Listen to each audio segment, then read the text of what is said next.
Dear students, in previous video of chapter 5th, I have explained to you about this modern periodic table and how will we read it. There are total 118 elements. These are metals, these are non-metals, okay, and they are metalloids, okay, which have both property of metals and non-metals. And this is lanthanoid series and this is actinoid series, okay. So let's continue our chapter. In this video we will study about Dobereiner triads and Newland's law of octaves, okay. So let's start. In the year 1817, Johann Wolfgang Dobereiner, a German chemist, tried to arrange the elements with similar properties into groups. 1817 में कौन थे? जो John Dobereiner हैं, वो German के chemist थे. उन्होंने क्या किया था? एलिमेंट्स को ग्रुप में अरेंज करने की कोशिश की थी जिनमें सिमिलर प्रॉपर्टी हो. उन्हें एक ग्रुप में रखा था और जिनमें अदर प्रॉपर्टीज मैच कर रही हो उन्हें अदर ग्रुप में रखा था. ठीक है.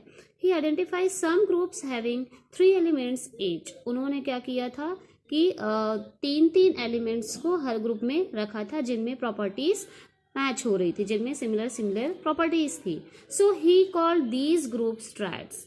एक ग्रुप में 3 एलिमेंट्स थे, इसलिए उन्होंने क्या बोला था? इसे ट्रायड्स बोला था.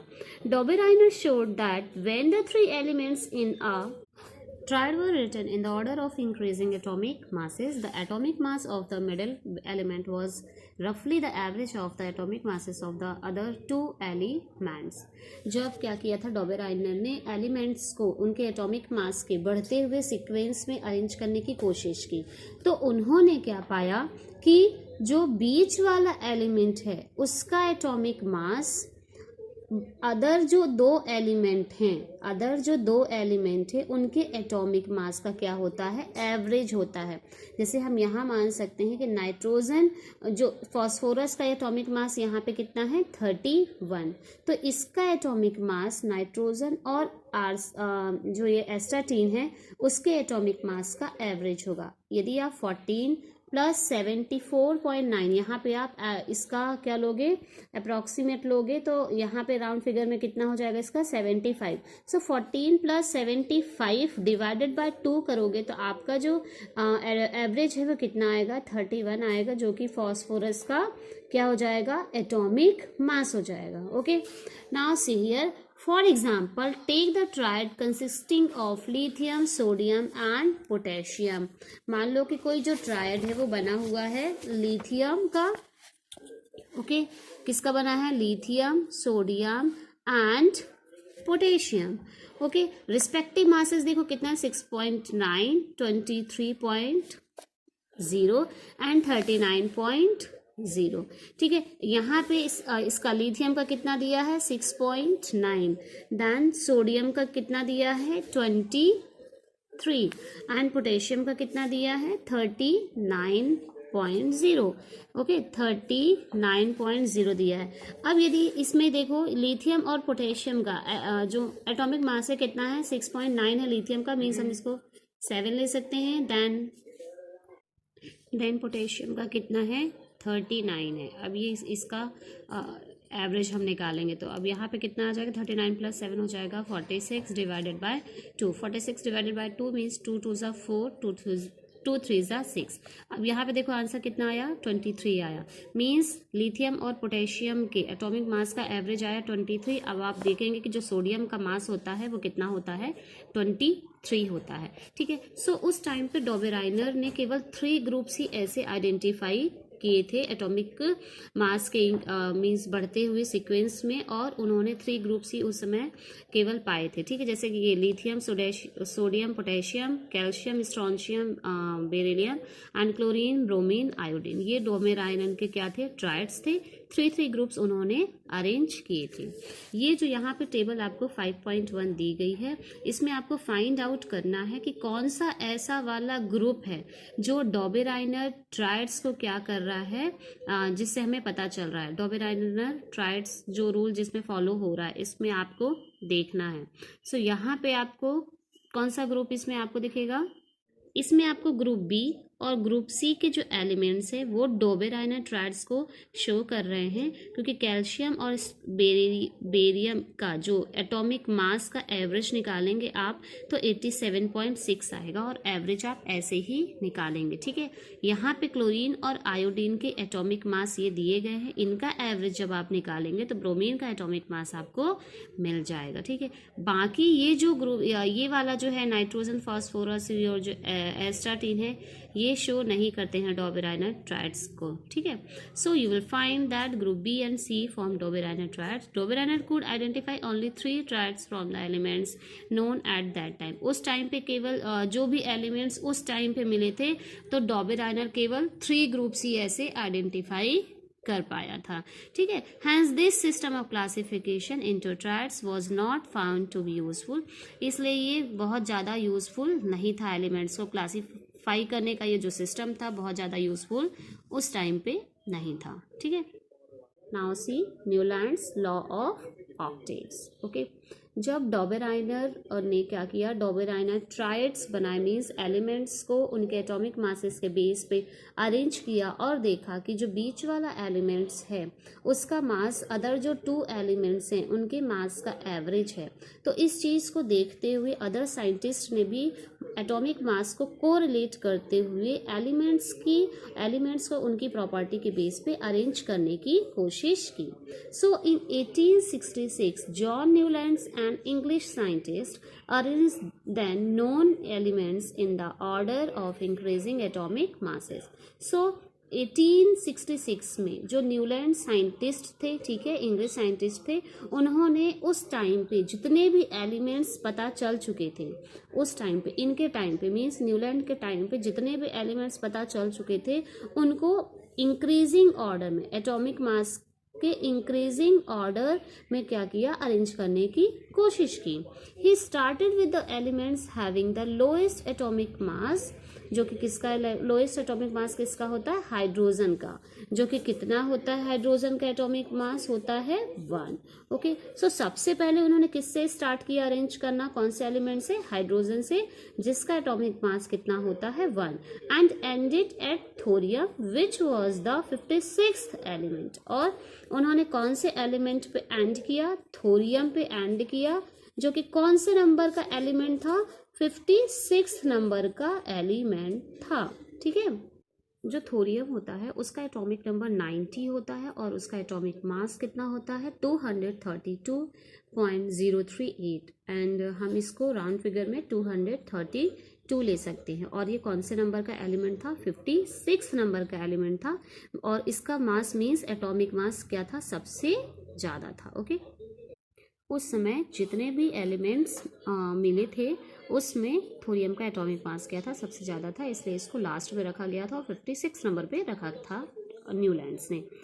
He found that every 8th element had properties similar to that of the first. So उन्होंने क्या पाया कि जो 8 नंबर का एलिमेंट है उसकी प्रॉपर्टी नंबर फर्स्ट वाले एलिमेंट से क्या होती है, मैच करती है।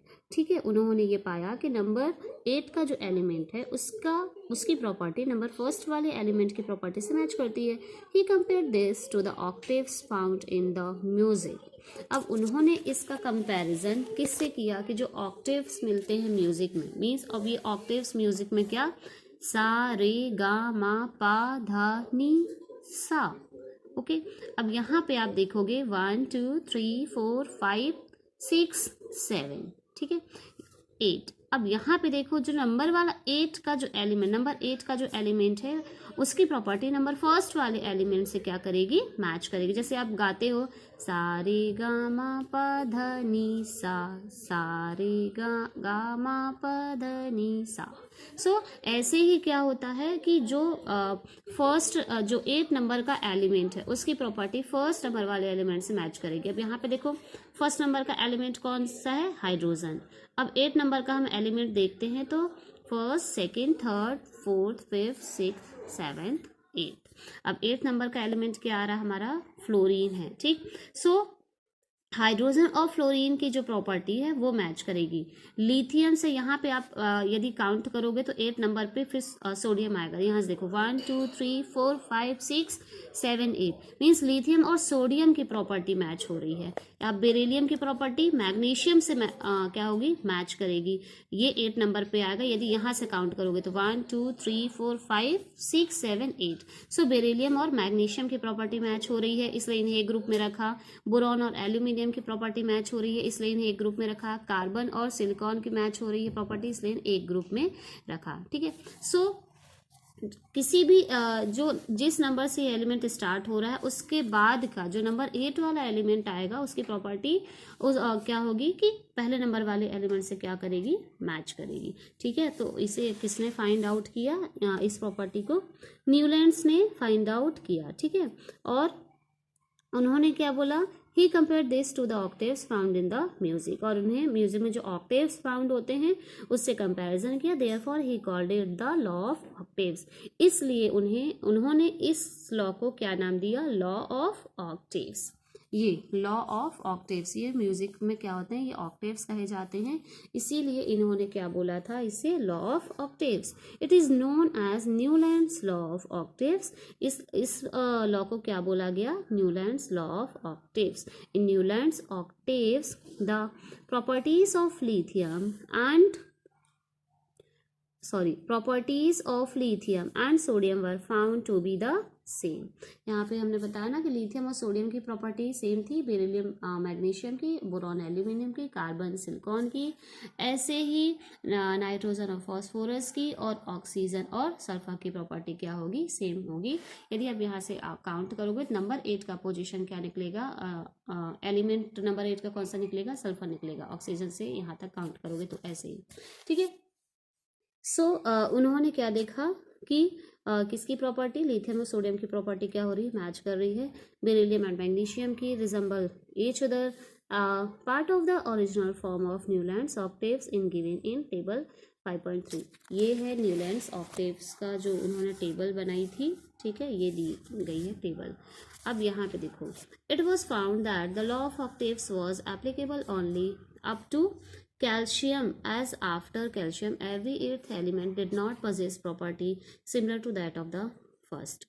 अब न्यूलैंड्स के जो ऑक्टेव लॉ था उसमें भी कुछ उसके भी क्या थे, कुछ ड्रॉबैक्स थे, उसमें भी कुछ कमियां थी। ये था कि ये केवल जो न्यूलैंड्स का ये जो ऑक्टेव रूल है केवल कैल्शियम तक ही क्या हो रहा है कि पाया जा रहा है, केवल ये रूल केवल कैल्शियम तक ही मिल रहा है। कैल्शियम का एटॉमिक मास कितना होता है, 40, और कैल्शियम के बाद जितने भी एलिमेंट्स आते हैं, स्कैंडियम, टाइटेनियम, वैलेडियम, क्रोमियम, इन सब में फिर क्या होता है, ये ऑक्टेव रूल क्या हो रहा है, फॉलो नहीं हो रहा है। ठीक है। It was assumed by Newlands that only 56 elements existed in nature and no more elements would be discovered in the future. Newlands ने क्या एज्यूम किया था, क्या कल्पना की थी कि केवल 56 एलिमेंट ही नेचर में पाए जाते हैं, इसके बाद अब कोई भी एलिमेंट्स फ्यूचर में नहीं मिलेगा, कोई भी एलिमेंट्स की डिस्कवरी फ्यूचर में नहीं मिलेगी। But later on several new elements were discovered, but बाद में भी बहुत सारे एलिमेंट्स की डिस्कवरी हुई, बहुत सारे एलिमेंट्स भी हमें नेचर से मिले whose properties did not fit into the law of octaves, जिनकी प्रॉपर्टी न्यूलैंड्स के ऑक्टेव लॉज में फिट नहीं बैठती है। ठीक है। In order to fit elements into his table, Newlands adjusted 2 elements in the same slot but also put some unlike elements under the same knot। सो Newland ने क्या किया था कि कुछ लाइक एलिमेंट्स को, मीन सेम जैसे एलिमेंट को एक स्लॉट में रखा था, और कुछ अनलाइक एलिमेंट्स जिनकी प्रॉपर्टी मैच नहीं करती है उनको भी एक ही कॉलम में, एक ही ग्रुप में उन्होंने अरेंज कर दिया था। ठीक है। यहाँ पे देखो, can you find example of these from table 5.3। Note that cobalt and nickel are in the same slot. अब यहाँ पे देखो, कोबाल्ट और निकिल क्या है कि सेम स्लॉट में है। ठीक है। बट अभी हम यहाँ पे देखें कि and these are placed in the same column as fluorine, chlorine and bromine. और ये उसी कॉलम में रखे गए हैं जहाँ पे फ्लोरीन, क्लोरीन और क्या है कि ब्रोमीन है, ठीक है। And which have very different properties than these elements. Fluorine, chlorine और ब्रोमीन की प्रॉपर्टी क्या होती है, डिफरेंट होती है कोबाल्ट और निकिल से। सो ये कोबाल्ट और निकिल तो सेम कुछ प्रॉपर्टी मैच हो रही है, इसलिए उन्होंने यहाँ पे रखा, बट इनके साथ भी रख दिया जिनकी प्रॉपर्टी कोबाल्ट और निकिल से बिल्कुल भी मैच नहीं करती, बिल्कुल भी क्या है, डिफरेंट है। और उन्होंने क्या किया है कि इन्हें सेम ही ग्रुप में अरेंज कर दिया है। विच रिजेंबल्स, यहाँ पे देखो, then these elements iron which resembles cobalt and nickel in properties has been placed far away from these elements। अब इसमें देखो दिया है कि जो आयरन है वो उसकी प्रॉपर्टी किससे मैच करती है, कोबाल्ट और निकिल से, ठीक है। आयरन की प्रॉपर्टी किससे मैच हो रही है, कोबाल्ट और निकिल से, बट उन्होंने क्या कर दिया है कि आयरन को कोबाल्ट और निकिल से क्या कर दिया है कि बहुत ही दूर रख दिया है।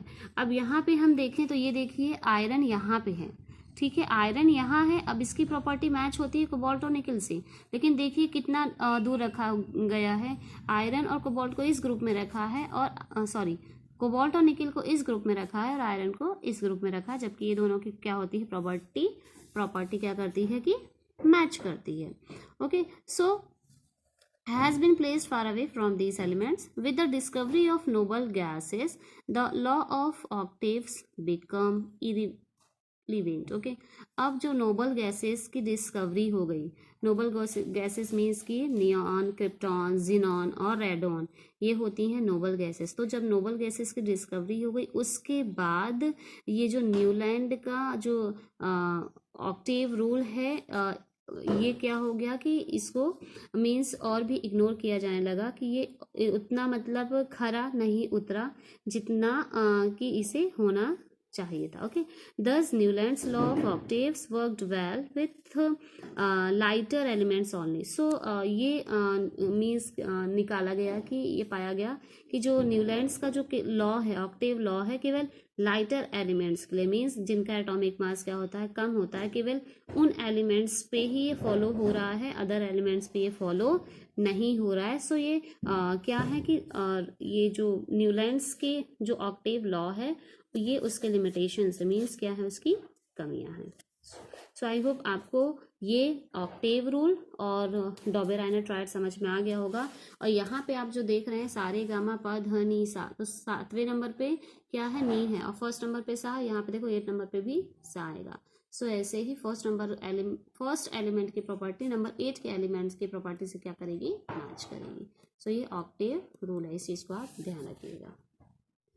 ये जो 18 ग्रुप है इसमें नोबल गैसेस को अरेंज किया गया है, helium, neon, argon, krypton, xenon, radon and oganesson. ये क्या है कि नोबल गैसेस हैं, ठीक है। जब इनकी डिस्कवरी हो गई उसके बाद न्यूलैंड का जो ऑक्टेव रूल है वो क्या हो गया कि उसके ऊपर बिलीव मीन्स और भी कम हो गया।